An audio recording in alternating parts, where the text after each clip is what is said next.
Assalamualaikum warahmatullahi wabarakatuh. Setiap pagi, ribuan orang tua di Indonesia melakukan hal yang sama.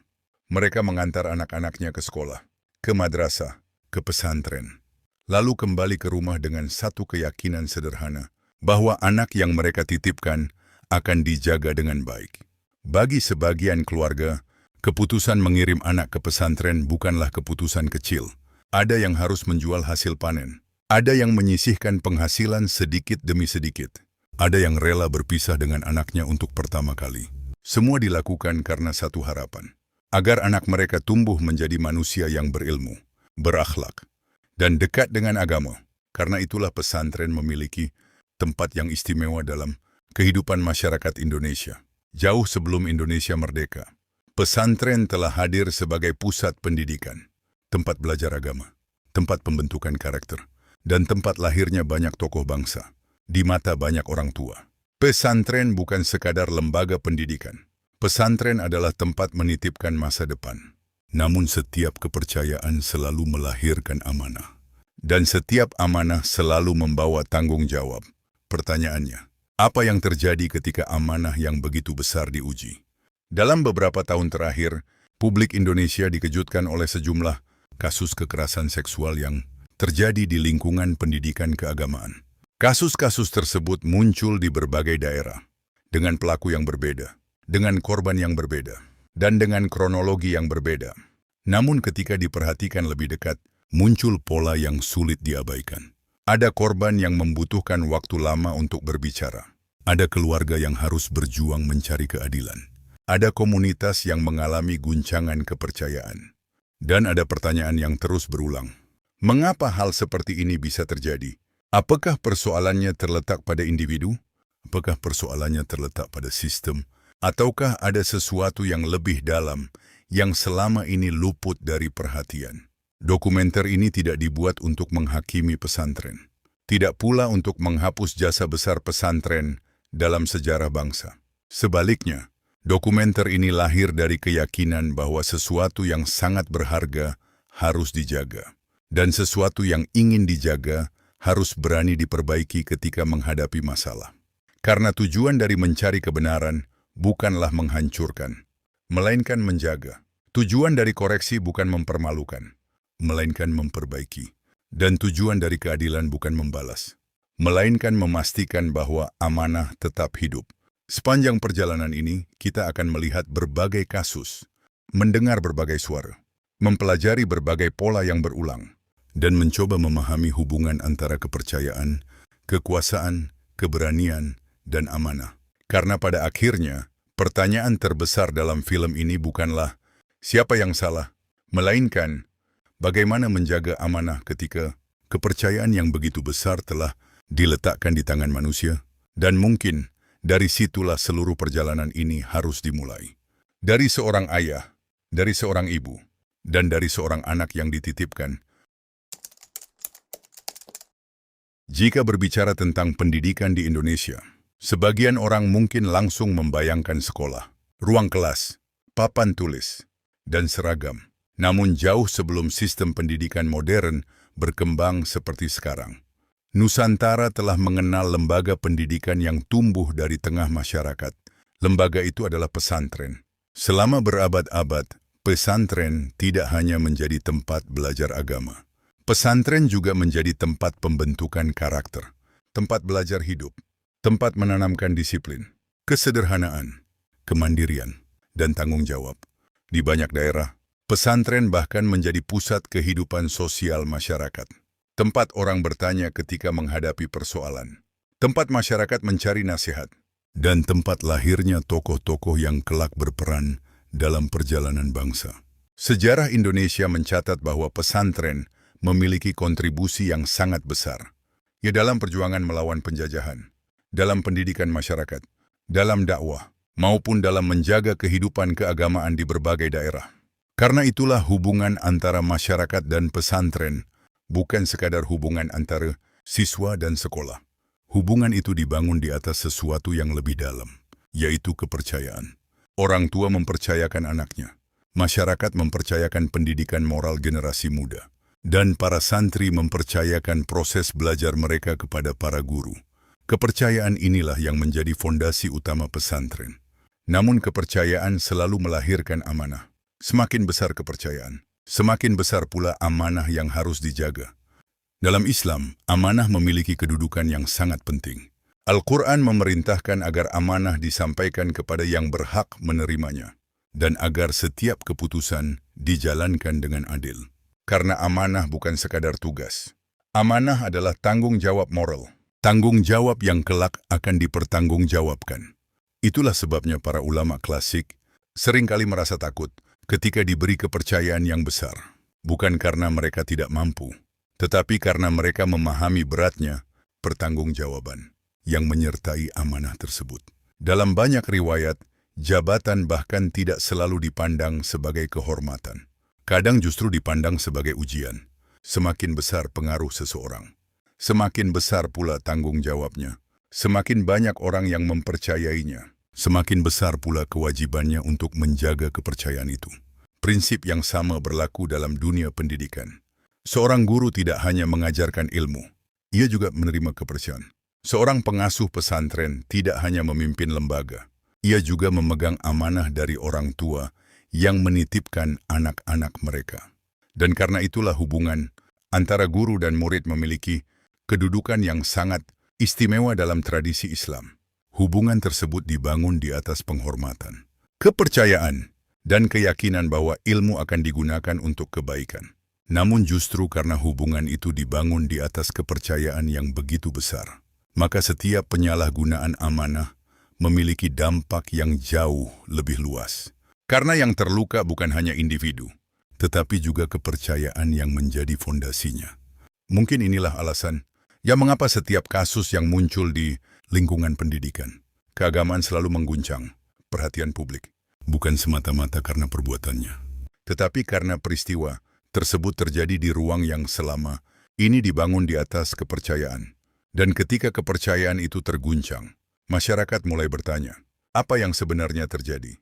Apakah ini sekadar persoalan individu, ataukah ada pola yang lebih besar yang perlu dipahami? Untuk menjawab pertanyaan itu, kita perlu melihat lebih dekat berbagai kasus yang muncul dalam beberapa tahun terakhir. Karena meskipun terjadi di tempat yang berbeda, dengan pelaku yang berbeda, dan korban yang berbeda, kasus-kasus tersebut memperlihatkan sejumlah pola yang mencolok. Pola yang akan menjadi pintu masuk untuk memahami bagaimana amanah yang besar dapat berubah menjadi ujian yang besar pula. Itulah yang akan kita bahas pada bab berikutnya, ketika amanah diuji. Bagi sebagian besar orang tua, pesantren adalah tempat aman, tempat belajar, tempat membentuk akhlak, tempat anak-anak mereka tumbuh menjadi pribadi lebih baik.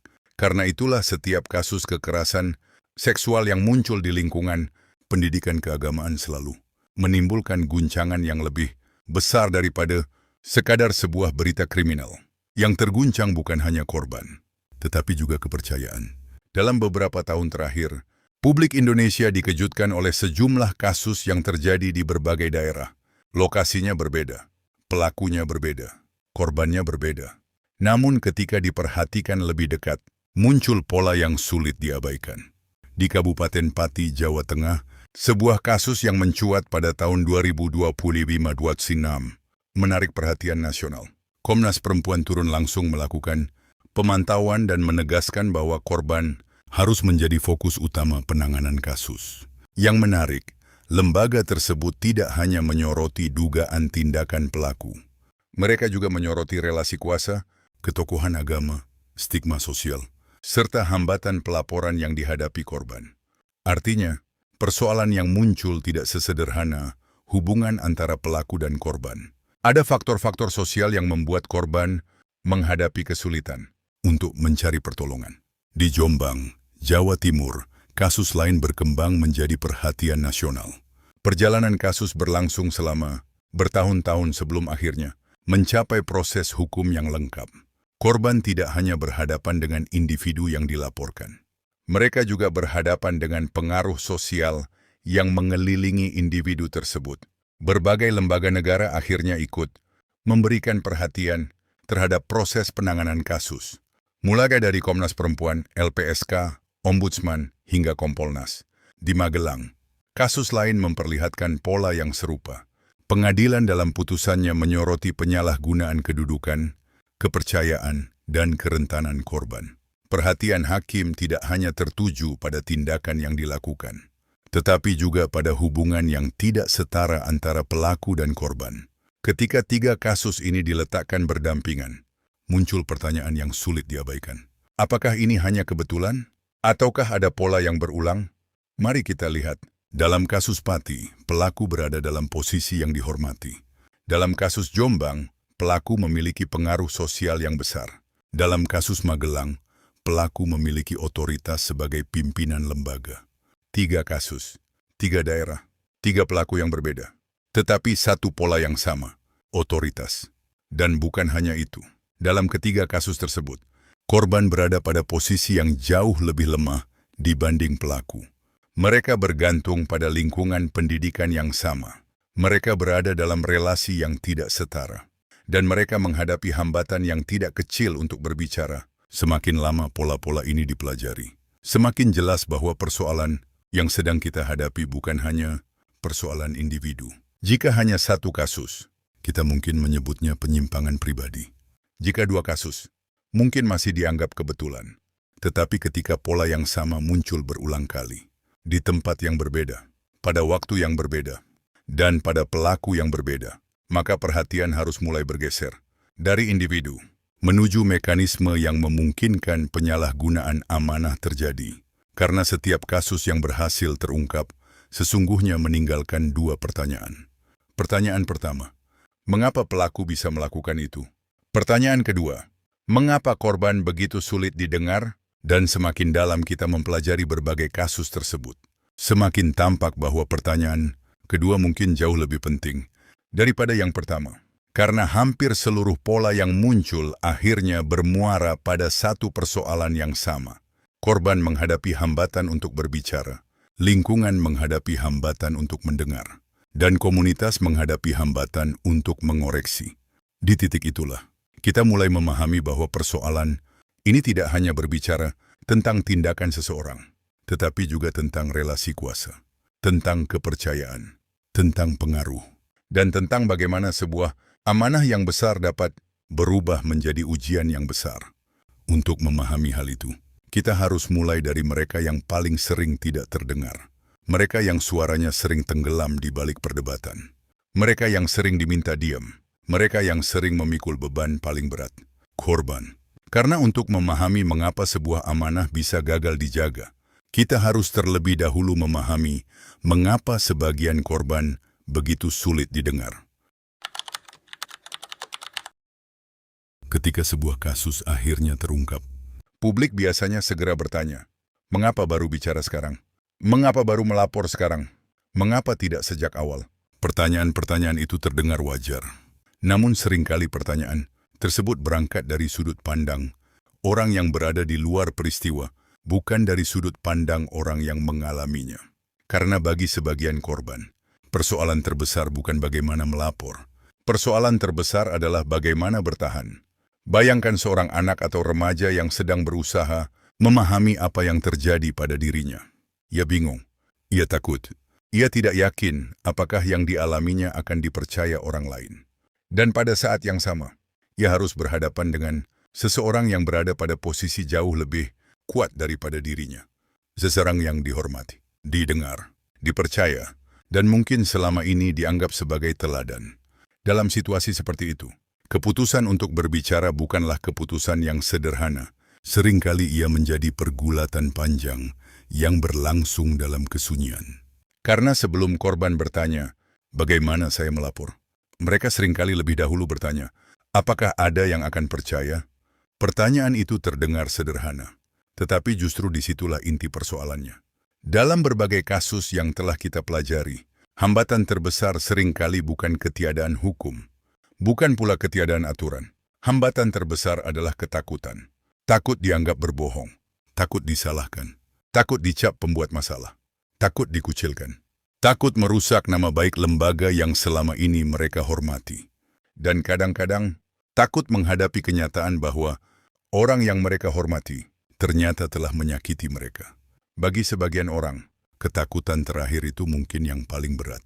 Karena manusia tidak hanya membangun hubungan melalui aturan. Manusia membangun hubungan melalui kepercayaan. Dan ketika seseorang yang dipercaya justru menjadi sumber luka. Yang hancur bukan hanya rasa aman, tetapi juga cara seseorang memandang dunia di sekitarnya. Dalam berbagai kasus, korban tidak hanya kehilangan keberanian untuk berbicara. Mereka juga kehilangan kepastian tentang siapa yang bisa dipercaya. Inilah sebabnya mengapa persoalan ini jauh lebih kompleks daripada yang terlihat di permukaan. Karena yang dihadapi korban bukan hanya peristiwa, melainkan seluruh konsekuensi yang mungkin muncul setelah peristiwa itu diketahui orang lain. Mereka memikirkan keluarganya.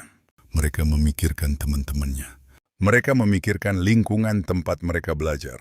Mereka memikirkan bagaimana reaksi orang-orang di sekitarnya. Dan seringkali, semua itu terjadi sebelum satu kata pun diucapkan.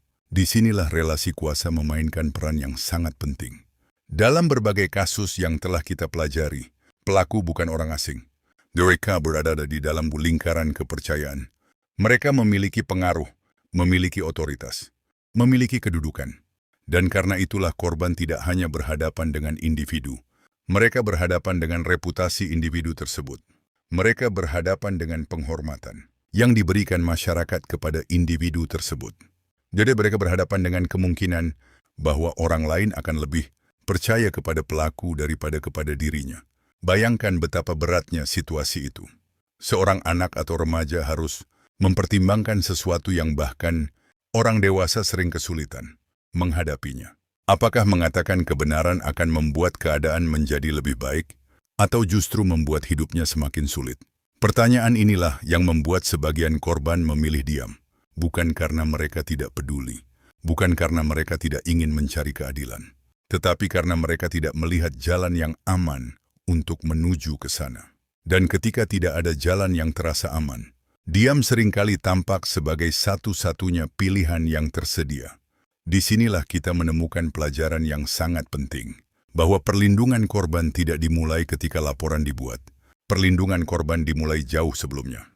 Ia dimulai ketika sebuah komunitas menciptakan lingkungan yang aman untuk mendengar, lingkungan yang tidak langsung menghakimi, lingkungan yang tidak menyalahkan korban, lingkungan yang bersedia memeriksa fakta sebelum mengambil kesimpulan.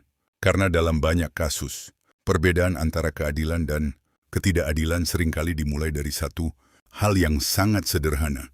Apakah ada seseorang yang bersedia mendengar? Hampir setiap kasus besar yang akhirnya terungkap memiliki satu titik yang sama.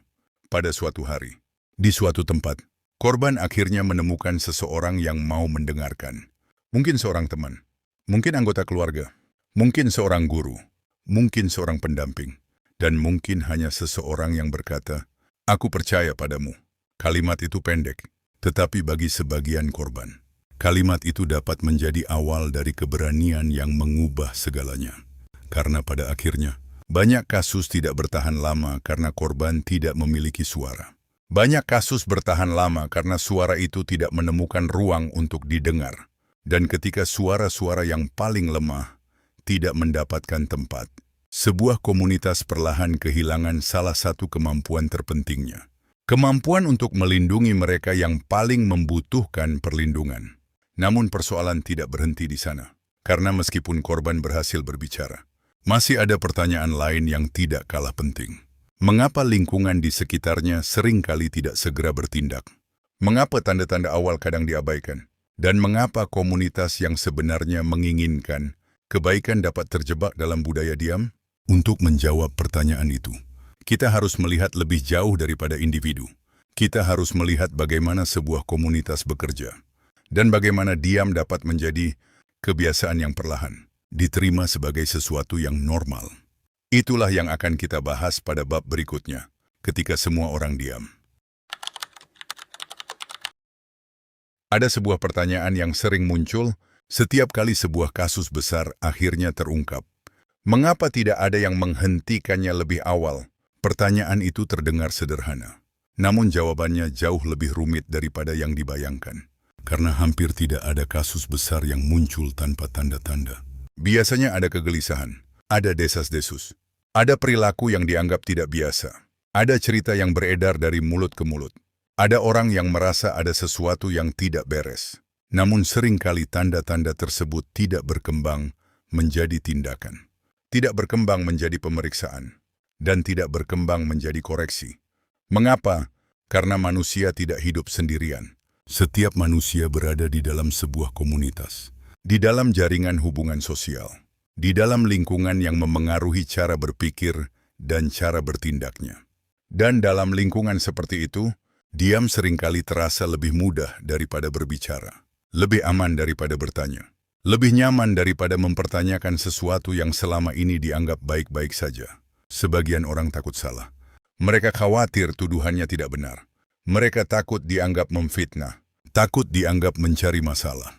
Akibatnya mereka memilih menunggu orang lain bertindak terlebih dahulu. Sebagian yang lain takut terhadap konflik, karena mengangkat persoalan yang sensitif hampir selalu membawa ketegangan. Tidak semua orang siap menghadapi konsekuensi sosial dari keputusan tersebut. Ada pula yang menghadapi dilema yang lebih berat, loyalitas. Mereka mencintai komunitasnya, menghormati gurunya, bangga terhadap lembaganya. Dan karena itulah muncul pertanyaan yang sulit. Bagaimana jika persoalan ini merusak nama baik tempat yang selama ini saya hormati? Pertanyaan itu manusiawi, tetapi justru disinilah letak tantangannya. Karena sebuah komunitas yang sehat harus mampu membedakan antara menjaga nama baik dan menutupi masalah. Keduanya bukan hal yang sama. Menjaga nama baik berarti menjaga nilai-nilai yang baik agar tetap hidup. Sedangkan menutupi masalah justru membiarkan kerusakan berkembang tanpa perbaikan. Sayangnya kedua hal ini seringkali tercampur. Akibatnya kritik dianggap ancaman, pertanyaan dianggap permusuhan, dan koreksi dianggap serangan. Padahal dalam tradisi Islam, nasihat dan koreksi adalah bagian dari kasih sayang. Seseorang mengingatkan karena peduli. Seseorang menegur karena ingin menjaga. Seseorang bertanya karena ingin memastikan bahwa amanah tetap berjalan sebagaimana mestinya. Dalam sejarah Islam, budaya koreksi justru menjadi salah satu ciri masyarakat yang sehat. Para sahabat mengoreksi satu sama lain.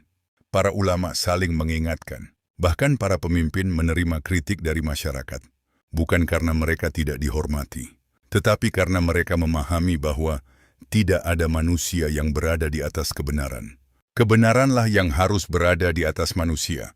Namun dalam praktik kehidupan sosial, ada satu faktor lain yang membuat budaya diam semakin kuat, yaitu ketokohan. Semakin tinggi penghormatan terhadap seseorang, semakin besar kecenderungan orang untuk meragukan penilaiannya sendiri. Muncul pikiran, mungkin saya salah paham. Mungkin tidak mungkin beliau melakukan hal seperti itu. Mungkin saya yang keliru. Dan ketika banyak orang berpikir seperti itu secara bersamaan, terjadilah apa yang oleh para ahli sosial sering disebut sebagai efek kerumunan. Setiap orang mengira orang lain akan bertindak, tetapi pada akhirnya tidak ada yang bertindak. Setiap orang menunggu, sementara waktu terus berjalan. Disinilah kita mulai melihat hubungan antara budaya diam dan hambatan pelaporan. Korban kesulitan berbicara, lingkungan kesulitan mendengar, dan komunitas kesulitan mengoreksi. Ketika ketiga hal itu bertemu, sebuah masalah dapat bertahan jauh lebih lama daripada yang seharusnya. Padahal dalam banyak kasus, kerusakan terbesar bukan terjadi pada hari pertama. Kerusakan terbesar terjadi ketika tanda-tanda awal tidak ditanggapi. Ketika pertanyaan tidak diajukan, ketika kekhawatiran tidak diperiksa, dan ketika keberanian untuk mengoreksi perlahan menghilang. Inilah sebabnya, mengapa budaya diam tidak boleh dipahami sebagai persoalan individu semata. Ini adalah persoalan komunitas, persoalan sistem sosial, persoalan kemampuan sebuah masyarakat untuk menjaga dirinya sendiri. Karena komunitas yang kuat bukanlah komunitas yang tidak pernah memiliki masalah. Komunitas yang kuat adalah komunitas yang masih memiliki keberanian untuk menghadapi masalah sebelum masalah itu tumbuh menjadi krisis. Dan mungkin disinilah kita sampai pada pertanyaan yang lebih dalam. Mengapa seseorang yang dihormati, berilmu, bahkan dianggap saleh, tetap bisa tergelincir? Mengapa ilmu tidak selalu menghasilkan integritas? Mengapa penghormatan tidak selalu menghasilkan kerendahan hati? Untuk menjawab pertanyaan itu, kita harus meninggalkan wilayah komunitas sejenak dan masuk ke wilayah yang lebih sunyi, wilayah hati manusia. Wilayah tempat ambisi, godaan, dan tipu daya diri sendiri bekerja tanpa terlihat. Itulah yang akan kita bahas pada bab berikutnya. Ilmu, kekuasaan, dan godaan manusia. Setelah mempelajari berbagai kasus, muncul satu pertanyaan yang terus berulang. Pertanyaan yang sering muncul di tengah masyarakat. Bagaimana mungkin seseorang yang mengajarkan agama melakukan hal seperti itu? Bagaimana mungkin seseorang yang dihormati bisa menyalahgunakan kepercayaan? Bukankah ia memahami mana benar dan mana yang salah? Bukankah ia mengetahui ajaran agama? Bukankah ia mengajarkan moral kepada orang lain? Pertanyaan-pertanyaan itu wajar. Namun jika kita jujur terhadap sejarah manusia, kita akan menemukan bahwa persoalan ini bukan sesuatu yang baru. Dan bukan pula sesuatu yang hanya terjadi zaman sekarang. Karena sejak dahulu, manusia tidak hanya diuji oleh kebodohan. Manusia juga diuji pengetahuan. Tidak hanya diuji kelemahan, tetapi juga oleh kekuatan. Tidak hanya diuji oleh kemiskinan, tetapi juga oleh pengaruh. Salah satu kesalahan terbesar dalam memahami manusia adalah menganggap bahwa ilmu otomatis melahirkan integritas. Seolah-olah semakin banyak seseorang mengetahui kebenaran, maka semakin kecil kemungkinan ia menyimpang. Padahal sejarah menunjukkan sesuatu yang berbeda. Jika ilmu saja cukup menjaga manusia, maka tidak akan ada ulama yang tergelincir. Tidak akan ada hakim yang korup. Tidak akan ada pemimpin yang menyalahgunakan kekuasaan. Dan tidak akan ada orang berpengetahuan yang melakukan kesalahan yang sebenarnya ia pahami sebagai kesalahan. Masalahnya bukan sekadar ilmu. Masalahnya adalah integritas. Karena ilmu dapat menunjukkan jalan, tetapi ilmu tidak dapat menggantikan pilihan manusia untuk berjalan di jalan tersebut. Disinilah Al-Quran memberikan pelajaran yang sangat mendalam. Bukan hanya melalui kisah orang-orang yang tidak tahu, tetapi melalui kisah orang-orang yang tahu. Salah satu yang paling menarik adalah kisah Balaam. Seorang tokoh yang oleh banyak ulama tafsir dikaitkan dengan ayat-ayat dalam surah Al-A'raf. Yang menarik dari kisah ini bukan siapa dirinya, melainkan bagaimana Al-Quran menggambarkan kejatuhannya. Ia bukan orang yang tidak mengetahui kebenaran. Justru sebaliknya, ia mengetahui, ia memahami, ia mengenal. Namun pengetahuan yang dimilikinya tidak berhasil menyelamatkan dirinya dari penyimpangan. Mengapa? Karena masalah terbesar manusia seringkali bukan kekurangan informasi. Masalah terbesar manusia adalah kemampuan membenarkan keinginannya sendiri. Dan ketika keinginan mulai mengendalikan ilmu, ilmu perlahan berhenti menjadi petunjuk. Ia berubah menjadi alat pembenaran. Disinilah para ulama berbicara tentang sesuatu yang sangat berbahaya. Ghurur, tertipu oleh diri sendiri. Imam Al-Ghazali menjelaskan bahwa salah satu bentuk ghurur yang paling halus adalah ketika seseorang mulai merasa aman dengan dirinya sendiri. Merasa aman karena ilmunya. Merasa aman karena kedudukannya. Merasa aman karena penghormatan yang diterimanya. Merasa aman karena tidak ada lagi yang berani mengoreksinya. Pada titik itulah bahaya mulai tumbuh. Sedikit demi sedikit, hampir tanpa terasa. Karena manusia jarang berubah menjadi buruk dalam satu malam. Perubahan biasanya terjadi perlahan. Sangat perlahan. Sampai akhirnya, seseorang kehilangan kemampuan untuk melihat dirinya sendiri secara jujur. Ia masih bisa melihat kesalahan orang lain, tetapi tidak lagi melihat kesalahannya sendiri. Ia masih bisa memberi nasihat, tetapi tidak lagi mendengarkan nasihat. Ia masih bisa mengoreksi orang lain, tetapi tidak lagi menerima koreksi. Dan ketika muhasabah berhenti, pintu-pintu penyimpangan mulai terbuka. Pelajaran yang sama dapat ditemukan dalam kisah Samiri. Yang menarik dari Samiri bukan kekayaannya, bukan tentaranya, dan bukan jabatannya. Yang membuat Samiri berbahaya adalah pengaruhnya. Ia memahami psikologi masyarakat. Ia memahami simbol yang dihormati. Ia memahami bagaimana memperoleh kepercayaan. Dan ia menggunakan kemampuan itu untuk mengarahkan manusia ke jalan yang salah. Kisah ini mengajarkan sesuatu yang sangat penting, bahwa pengaruh adalah amanah, dan seperti semua amanah, ia dapat digunakan untuk membangun atau untuk merusak. Ia dapat digunakan untuk membimbing atau untuk menyesatkan. Karena itu, Islam tidak pernah mengajarkan kultus individu. Islam mengajarkan penghormatan, tetapi bukan kekebalan. Islam mengajarkan adab, tetapi bukan pengagungan yang menutup ruang kritik. Tidak ada manusia yang berada di atas koreksi. Tidak ada manusia yang tidak membutuhkan nasihat. Dan tidak ada manusia yang kebal terhadap godaan. Justru semakin besar amanah yang dipegang seseorang, semakin besar pula kebutuhan akan muhasabah. Semakin besar pengaruh yang dimiliki. Semakin besar pula kebutuhan akan akuntabilitas. Karena pada akhirnya, masalah terbesar bukan ketika manusia memiliki kelemahan. Setiap manusia memiliki kelemahan. Masalah terbesar adalah ketika kelemahan itu tidak lagi memiliki penghalang. Ketika tidak ada koreksi, tidak ada pengawasan, tidak ada nasihat, dan tidak ada keberanian untuk mengingatkan. Di titik itulah, ilmu kehilangan kerendahan hati, pengaruh kehilangan arah, dan amanah berubah menjadi ujian yang gagal dijalankan. Namun jika individu dapat tertipu oleh dirinya sendiri, bagaimana dengan sebuah komunitas? Apa yang terjadi ketika bukan hanya seseorang yang berhenti bermuhasabah, tetapi seluruh lingkungan juga berhenti saling mengingatkan untuk menjawab pertanyaan itu?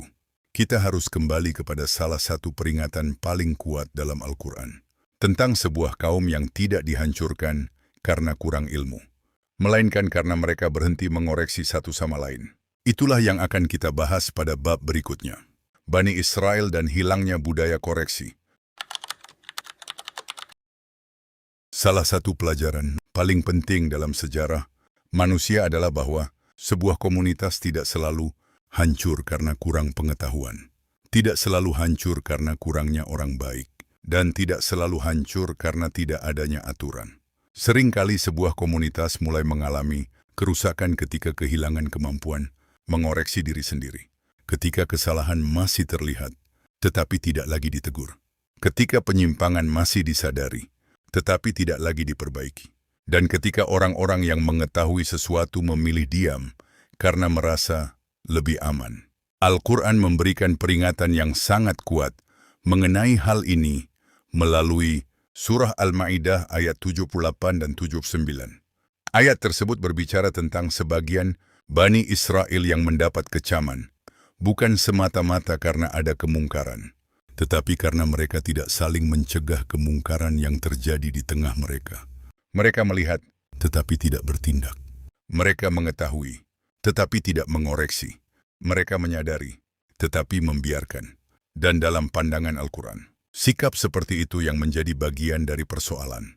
Ini adalah pelajaran sangat penting, karena seringkali ketika membaca ayat tersebut, perhatian kita hanya tertuju kepada pelaku, padahal yang sedang dibicarakan Al-Quran jauh lebih luas. Al-Quran sedang berbicara tentang kesehatan moral sebuah komunitas, tentang kemampuan sebuah masyarakat untuk menjaga dirinya sendiri, tentang keberanian kolektif untuk mengatakan bahwa sesuatu itu salah, sebelum kesalahan itu tumbuh menjadi kebiasaan. Dalam berbagai kasus yang telah kita pelajari, kita menemukan pola yang menarik. Korban menghadapi hambatan untuk berbicara, lingkungan menghadapi hambatan untuk bertindak, dan komunitas menghadapi hambatan untuk mengoreksi. Ketiga hambatan tersebut saling memperkuat satu sama lain. Akibatnya, tanda-tanda awal seringkali tidak mendapatkan respons yang memadai. Padahal dalam banyak kasus, kerusakan terbesar tidak terjadi pada hari pertama.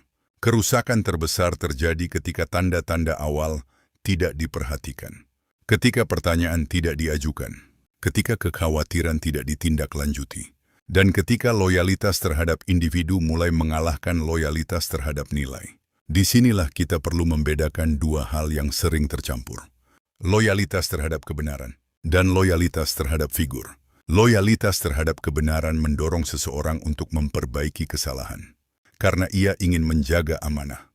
Sedangkan loyalitas terhadap figur seringkali membuat seseorang enggan mengakui adanya masalah, karena ia takut merusak citra orang yang dihormatinya.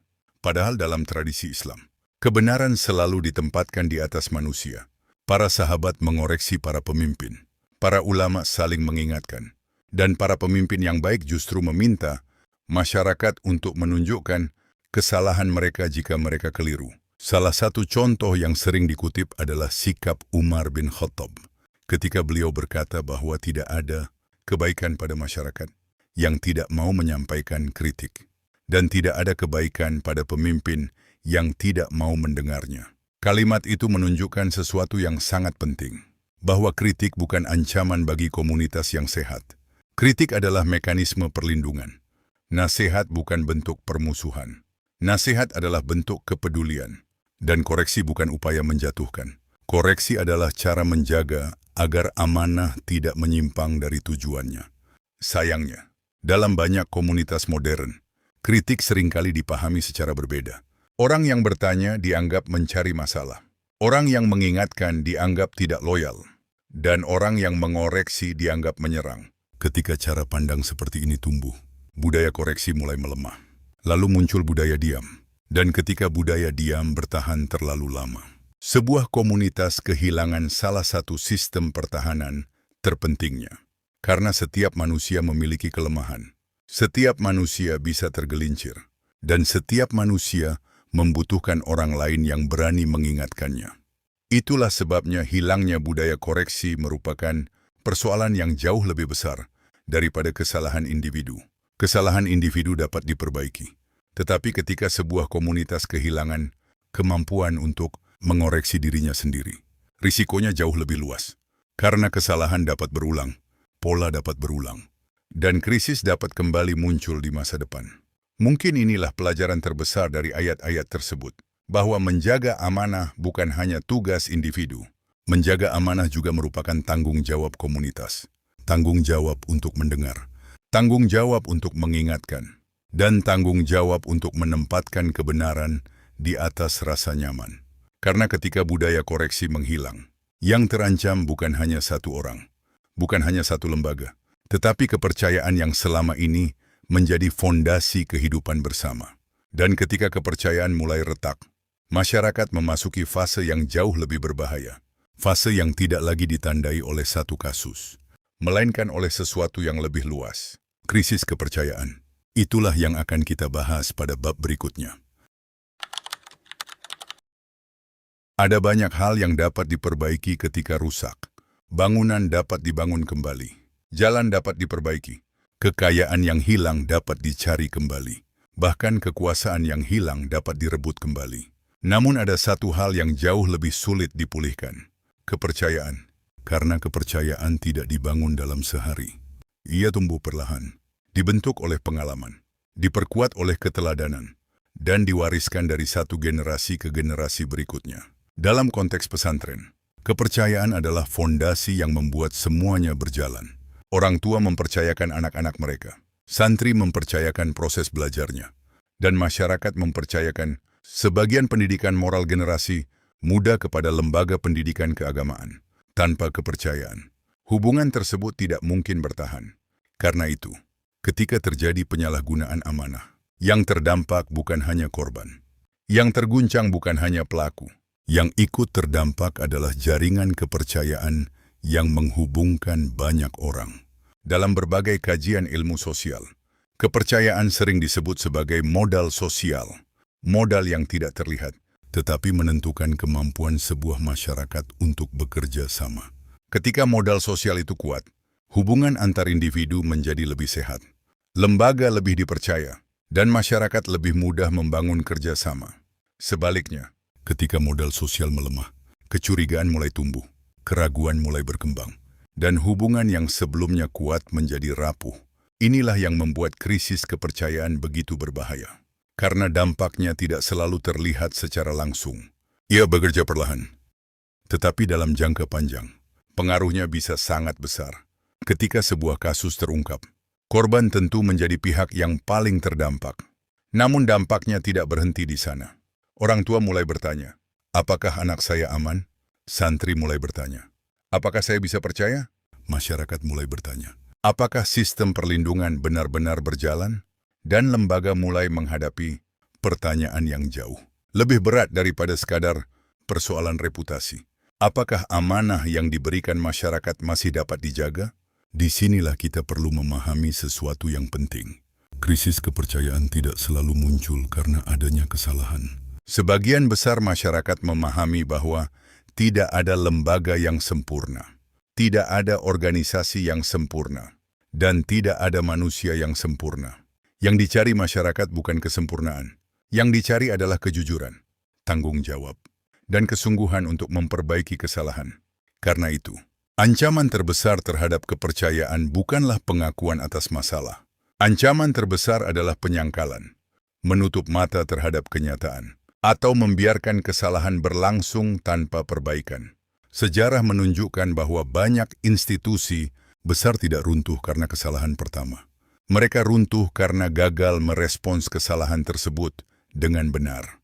Dan pelajaran itu berlaku untuk siapa saja, termasuk lembaga pendidikan, termasuk organisasi sosial, dan termasuk komunitas keagamaan. Justru karena masyarakat menaruh kepercayaan yang begitu besar kepada pesantren, maka standar moral yang diharapkan juga menjadi lebih tinggi. Semakin besar amanah, semakin besar pula tanggung jawab yang menyertainya. Disinilah kita mulai memahami bahwa menjaga kepercayaan tidak sama dengan menjaga citra. Menjaga citra berusaha membuat sesuatu terlihat baik. Menjaga kepercayaan berusaha membuat sesuatu benar-benar menjadi lebih baik. Keduanya tidak selalu sama. Kadang-kadang bahkan berlawanan. Karena menjaga kepercayaan seringkali menuntut keberanian untuk mengakui bahwa ada sesuatu yang harus diperbaiki. Dan keberanian seperti itu tidak selalu mudah. Namun justru itulah fondasi dari pemulihan. Karena masyarakat cenderung memaafkan kesalahan yang diakui, tetapi jauh lebih sulit memaafkan kesalahan yang ditutupi. Masyarakat cenderung menghargai kejujuran. Meskipun kejujuran itu tidak nyaman, mereka menghargai lembaga yang berani bermuhasabah. Meskipun prosesnya menyakitkan, sebab pada akhirnya, kepercayaan tidak dibangun di atas kesempurnaan. Kepercayaan dibangun di atas integritas. Di atas kemampuan untuk mengatakan, ya ada masalah. Ya, ada kesalahan. Dan ya, kami akan memperbaikinya. Mungkin inilah pelajaran terbesar dari seluruh perjalanan yang telah kita lalui. Bahwa ancaman terbesar bagi sebuah lembaga bukanlah keberadaan masalah. Ancaman terbesar adalah hilangnya kemampuan untuk memperbaiki masalah. Karena komunitas yang sehat bukanlah komunitas yang tidak pernah mengalami krisis. Komunitas yang sehat adalah komunitas yang mampu belajar dari krisis, mampu bermuhasabah, mampu menerima koreksi, dan mampu membangun kembali kepercayaan melalui tindakan nyata. Namun setelah memahami bagaimana krisis kepercayaan muncul, masih ada satu pertanyaan yang harus dijawab. Bagaimana cara mencegahnya? Bagaimana menjaga amanah yang begitu besar? Bagaimana melindungi generasi muda tanpa merusak lembaga yang selama ini telah berjasa bagi masyarakat? Untuk menjawab pertanyaan itu, kita harus bergerak dari diagnosis menuju solusi. Dari kritik menuju perbaikan, dan dari krisis menuju ikhtiar menjaga amanah. Itulah yang akan kita bahas pada bab berikutnya, melindungi pesantren dengan melindungi santri. Setelah membahas berbagai kasus, setelah mempelajari pola yang berulang, dan setelah memahami bagaimana amanah dapat berubah menjadi krisis kepercayaan, kini kita sampai pada pertanyaan yang paling penting. Apa yang harus dilakukan? Karena pada akhirnya, sebuah komunitas tidak diukur dari kemampuannya menghindari semua masalah. Sebuah komunitas diukur dari kemampuannya menghadapi masalah dengan jujur dan memperbaikinya dengan sungguh-sungguh. Dalam konteks pesantren, langkah pertama yang perlu dipahami adalah sesuatu yang tampak sederhana, namun seringkali disalahpahami. Melindungi santri bukan ancaman bagi pesantren. Melindungi santri adalah cara melindungi pesantren. Sebab amanah terbesar sebuah lembaga pendidikan bukan hanya mengajarkan ilmu, tetapi juga menjaga manusia yang belajar di dalamnya, menjaga keselamatannya, menjaga martabatnya, dan menjaga hak-haknya sebagai peserta didik. Karena itu, ketika berbicara tentang pencegahan, fokus tidak boleh hanya tertuju pada hukuman setelah sebuah kasus terjadi. Perhatian yang sama harus diberikan kepada perlindungan sebelum kerusakan terjadi. Dalam berbagai kajian mengenai perlindungan anak dan pencegahan kekerasan, muncul satu pelajaran yang konsisten. Korban lebih mungkin mendapatkan pertolongan ketika tersedia ruang yang aman untuk berbicara, Artinya, pencegahan tidak hanya bergantung pada niat baik. Pencegahan juga membutuhkan sistem. Sistem yang memungkinkan seseorang melapor. Sistem yang menjamin kerahasiaan. Sistem yang melindungi pelapor dari tekanan. Dan sistem yang memastikan bahwa setiap laporan diperiksa secara adil. Karena itu, salah satu pilar terpenting dalam menjaga amanah adalah keberadaan jalur. Pengaduan yang jelas dan dipercaya. Korban harus mengetahui kepada siapa ia dapat berbicara. Bagaimana prosesnya berjalan. Dan apa yang akan terjadi setelah laporan disampaikan. Tanpa kepastian seperti itu, hambatan pelaporan akan tetap tinggi. Pilar berikutnya adalah perlindungan terhadap pelapor. Dalam banyak kasus, masalah terbesar bukan keberanian untuk berbicara. Masalah terbesar adalah ketakutan terhadap apa yang akan terjadi setelah berbicara. Karena itu, lingkungan yang aman harus mampu memastikan bahwa korban maupun saksi tidak menghadapi tekanan karena memilih mengatakan kebenaran. Pilar berikutnya adalah pengawasan. Sebagian orang menganggap pengawasan sebagai tanda ketidakpercayaan. Padahal justru sebaliknya. Pengawasan adalah cara menjaga kepercayaan. Semakin besar amanah yang dipegang seseorang, semakin besar kebutuhan untuk memastikan bahwa amanah tersebut tetap berjalan sesuai tujuannya. Dalam sejarah Islam, prinsip ini bukan sesuatu yang asing. Para pemimpin diawasi, para hakim diawasi, bahkan para khalifah menerima kritik dari masyarakat, karena mereka memahami bahwa kekuasaan yang tidak memiliki koreksi akan lebih mudah tergelincir. Pilar berikutnya adalah budaya koreksi. Sebuah komunitas yang sehat harus memiliki ruang yang aman untuk bertanya, untuk mengingatkan, dan untuk menyampaikan kekhawatiran, tanpa takut dianggap musuh. Karena kritik yang jujur bukan ancaman bagi lembaga yang sehat.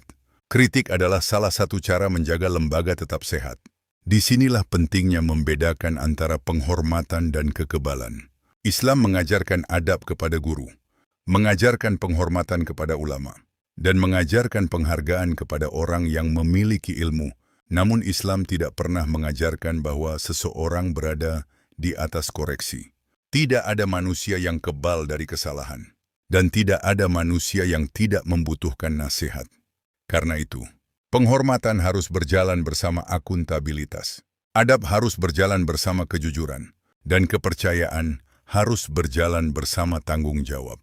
Selain sistem dan pengawasan, ada satu hal lain yang tidak kalah penting, yaitu pendidikan tentang amanah itu sendiri. Karena banyak orang memahami ilmu sebagai hak, tetapi lupa bahwa ilmu juga membawa tanggung jawab. Banyak orang memahami pengaruh sebagai kehormatan, tetapi lupa bahwa pengaruh juga merupakan ujian.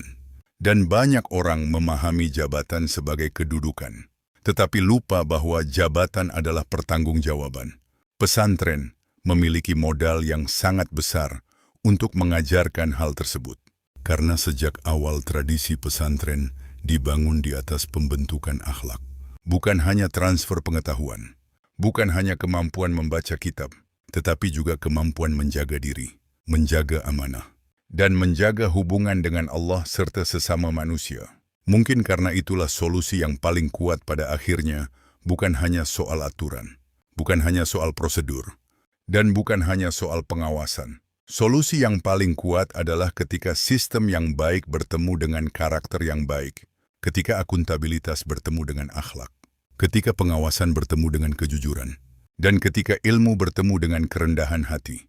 Karena hanya dengan cara itulah, amanah yang begitu besar dapat terus dijaga. Namun meskipun sistem penting, meskipun aturan penting, meskipun pengawasan penting, pada akhirnya selalu ada satu unsur yang tidak dapat digantikan oleh apapun. Keberanian moral. Keberanian untuk mengatakan yang benar. Keberanian untuk mendengar yang lemah. Dan keberanian untuk tidak diam ketika melihat sesuatu yang salah. Karena sejarah menunjukkan, perubahan hampir selalu dimulai dari orang-orang yang memiliki keberanian tersebut. Merekalah yang akan kita temui pada bab berikutnya. Orang-orang yang menolak diam. Dalam setiap kasus yang akhirnya terungkap, ada satu kelompok yang sering luput dari perhatian. Mereka bukan pelaku, mereka bukan korban, dan seringkali mereka juga bukan tokoh yang dikenal publik. Namun tanpa mereka, banyak kebenaran mungkin tidak pernah muncul ke permukaan. Mereka adalah orang-orang yang memilih untuk tidak diam. Sejarah manusia selalu bergerak karena keberadaan orang-orang seperti ini. Bukan karena mereka paling kuat, bukan karena mereka memiliki kekuasaan terbesar, tetapi karena mereka memiliki keberanian moral untuk melakukan sesuatu yang tidak mudah. Mengatakan bahwa sesuatu itu salah, keberanian seperti itu seringkali tampak sederhana dari luar. Tetapi kenyataannya tidak demikian. Karena berbicara berarti menghadapi risiko. Risiko tidak dipercaya, risiko dikucilkan. Risiko dianggap mengganggu ketertiban. Atau bahkan risiko kehilangan sesuatu yang berharga bagi dirinya sendiri. Dalam berbagai kasus yang telah kita pelajari, perjalanan menuju pengungkapan hampir selalu dimulai dari satu langkah kecil. Seseorang yang akhirnya berbicara, seseorang yang akhirnya mendengar, seseorang yang akhirnya percaya, dan seseorang yang akhirnya bertindak. Kadang orang itu adalah korban, kadang anggota keluarga, kadang teman, kadang guru, kadang pendamping, kadang jurnalis, kadang aparat penegak hukum, dan kadang hanya seseorang yang merasa bahwa diam bukan lagi pilihan yang benar. Mungkin inilah pelajaran yang paling sering terlupakan, bahwa setiap kasus yang berhasil diungkap pada dasarnya bukan hanya kisah tentang kejahatan, tetapi juga kisah tentang keberanian. Keberanian untuk menghadapi kenyataan yang tidak nyaman, keberanian untuk menolak menutup mata, dan keberanian untuk menempatkan kebenaran di atas rasa takut dalam tradisi Islam. Keberanian moral memiliki tempat yang sangat penting. Para nabi tidak diutus kepada masyarakat yang tidak memiliki masalah. Mereka justru diutus kepada masyarakat yang telah terbiasa dengan masalah. Masyarakat yang menganggap penyimpangan sebagai sesuatu yang normal. Masyarakat yang kehilangan kepekaan terhadap kesalahan. Dan hampir selalu, perubahan dimulai dari satu orang yang berani mengatakan bahwa keadaan tidak boleh dibiarkan seperti itu. Nabi Nuh memulai dakwahnya hampir sendirian. Nabi Ibrahim berdiri berhadapan dengan tradisi yang telah berlangsung lama. Nabi Musa menghadapi kekuasaan yang tampak jauh lebih besar daripada dirinya. Apa yang menyatukan mereka bukan jumlah pengikut, bukan kekayaan, dan bukan kekuasaan, melainkan keberanian untuk tetap berpihak kepada kebenaran. Sekalipun itu tidak populer, sekalipun itu tidak nyaman, dan sekalipun itu mengandung risiko.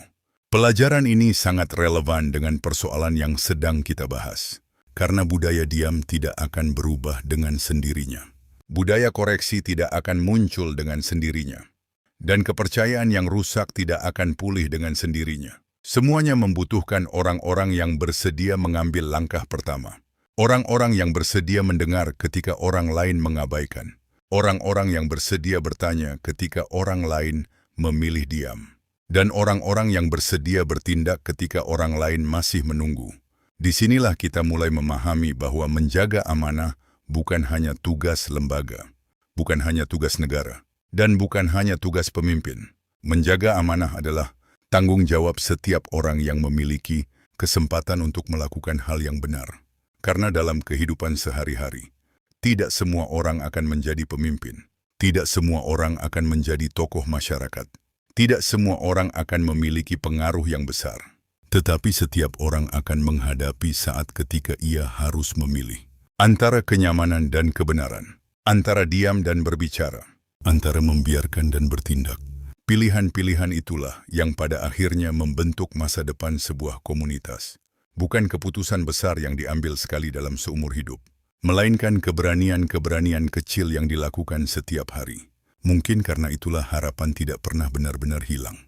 Selama masih ada orang yang mau mendengar, selama masih ada orang yang mau mengingatkan, selama masih ada orang yang mau memperbaiki, dan selama masih ada orang yang menolak diam. Karena kebenaran tidak selalu menang karena ia lebih kuat. Seringkali kebenaran menang karena ada seseorang yang memutuskan untuk tidak menyerah. Dan selama orang-orang seperti itu masih ada, harapan akan selalu ada. Namun setelah seluruh perjalanan ini, masih ada satu pertanyaan terakhir yang harus dijawab. Bukan tentang pelaku, bukan tentang korban, bukan tentang pesantren, melainkan tentang diri kita sendiri. Apa yang akan kita lakukan ketika amanah berada di tangan kita? Pertanyaan itulah yang akan mengantar kita menuju bagian terakhir dari dokumenter ini. Epilog. Amanah yang akan dipertanggungjawabkan.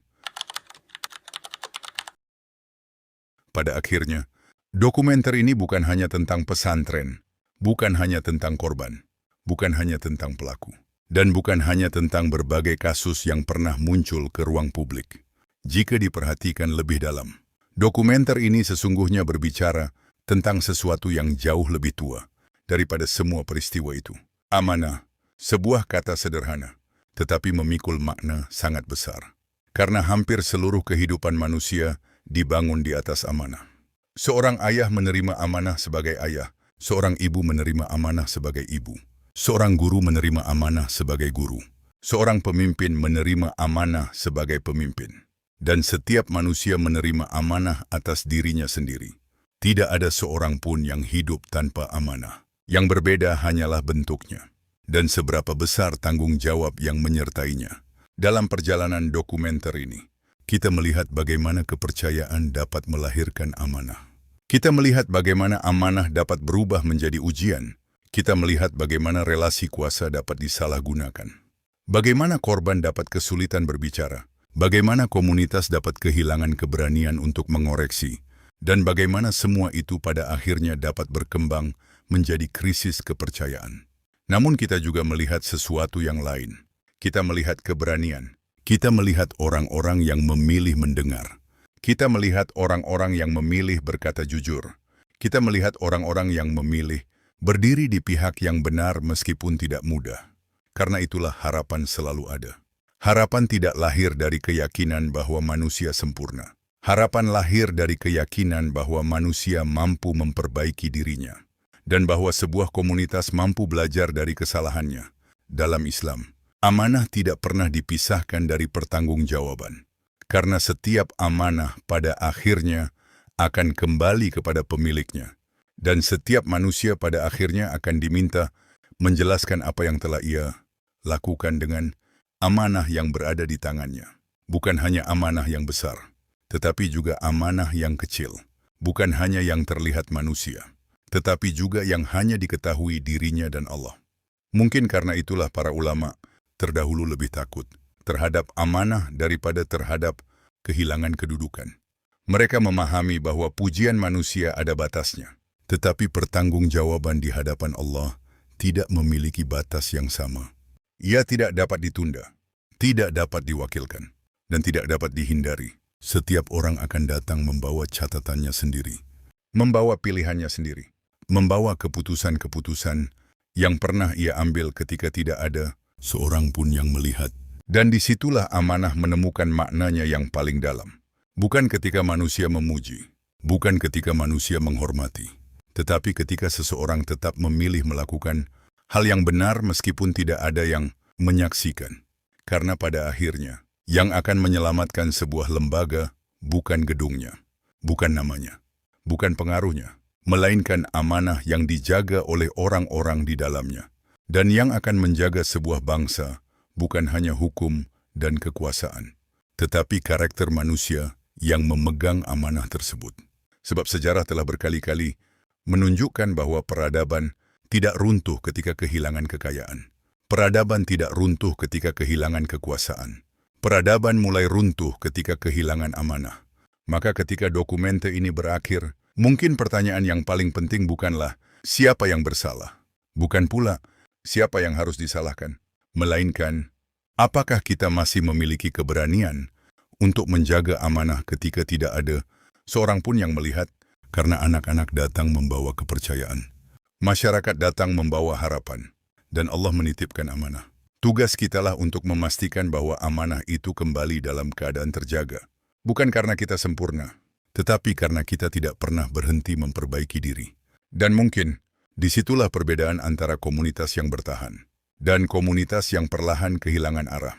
Bukan pada seberapa sedikit kesalahan yang mereka miliki, melainkan pada seberapa sungguh-sungguh mereka menjaga amanah yang telah dipercayakan kepada mereka.